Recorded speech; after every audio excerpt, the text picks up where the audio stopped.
وزیر اعظم محمد شہباز شریف سے معروف سویڈش ٹیلی کمیونیکیشن کمپنی ایرکسن کے وفد کی ملاقات۔ وزیر اعظم محمد شہباز شریف سے آج وزیر اعظم ہاؤس میں ایرکسن کے وفد نے ملاقات کی۔ اس وفد کی قیادت کمپنی کے صدر اور مارکیٹ ایریا یورپ، مشرقی وسطیٰ اور افریقہ کے سربراہ مسٹر پیٹرک جوہانسن کر رہے تھے۔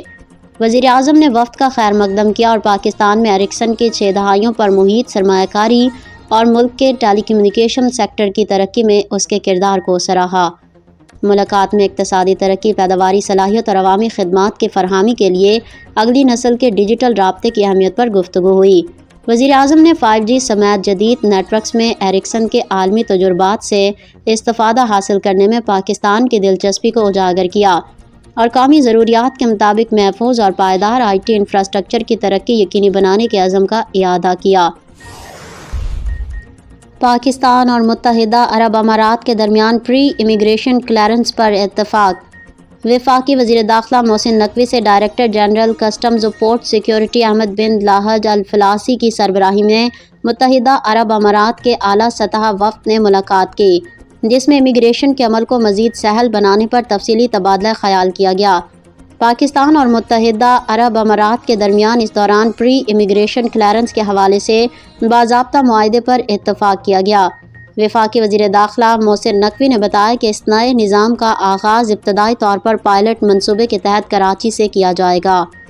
محسن نقوی کے مطابق پری امیگریشن کلیئرنس کے تحت مسافروں کی امیگریشن اور متعلقہ کلیئرنس پاکستان میں ہی مکمل کر لی جائے گی۔ حماس نے غزہ کی حکمرانی چھوڑ دی، اختیارات ٹیکنوکریٹ اتھارٹی کے سپرد۔ غزہ فلسطینی مزاحمتی تنظیم حماس نے غزہ کی انتظامی ذمہ داریاں ایک آزاد فلسطینی ادارے کے حوالے کرنے کے احکامات جاری کر دیے ہیں۔ تنظیم کی جانب سے واضح کیا گیا ہے کہ غزہ میں موجود تمام سرکاری و انتظامی ڈھانچے اب ایک خود مختار فلسطینی ٹیکنوکریٹ اتھارٹی کے تحت کام کریں گے۔ حماس کے ترجمان حازم قاسم نے اس فیصلے کی تصدیق کرتے ہوئے کہا کہ یہ اقدام امریکی صدر ڈونلڈ ٹرمپ کے غزہ امن کونسل کے قیام سے متعلق حالیہ بیان کے بعد اٹھایا گیا ہے۔ اس تنظیم نے غزہ کے تمام اداروں کو ہدایت دی ہے کہ وہ مکمل اختیارات آزاد فلسطینی ٹیکنوکریٹ باڈی کو منتقل کریں۔ محکمہ موسمیات کی مری اور گلیات میں 6 روزہ برف باری کی پیش گوئی۔ محکمہ موسمیات کے مطابق مری اور گلیات سمیت قریبی ہل اسٹیشنز میں طویل دورانیے کی برف باری کا امکان ہے۔ پیش گوئی کے مطابق 17 جنوری سے 22 جنوری تک وقفے سے برف باری متوقع ہے۔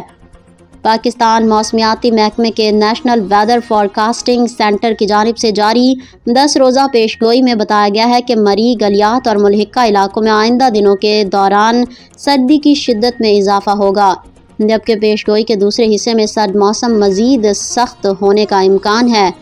مسلسل کئی روز تک برف باری کے باعث رات کے اوقات اور برف باری کے دوران مری اور اطراف کے علاقوں میں سفر کرنے والے مقامی افراد اور سیاحوں کو شدید سفری مشکلات، سڑکوں کی بندش اور روزمرہ آمد و رفت میں رکاوٹوں کا سامنا کرنا پڑ سکتا ہے۔